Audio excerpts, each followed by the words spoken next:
ઈસુ યરીખો નજીક આવ્યા ત્યારે એક આંધળો માણસ રસ્તાની ધારે ભીખ માંગતો બેઠો હતો.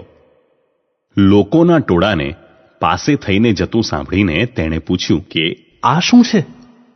લોકોએ તેને કહ્યું, નાસરેથના ઈસુ અહીં થઈને જાય છે. એટલે તે બૂમ પાડી ઉઠ્યો, ઓ ઈસુ, દાવીદના પુત્ર, મારા પર દયા કરો. આગળ ચાલતા લોકોએ તેને ધમકાવીને શાંત રહેવા કહ્યું, પણ તે ઉલટો વધારે જોરથી બૂમ પાડવા લાગ્યો, ઓ દાવીદના પુત્ર, મારા પર દયા કરો.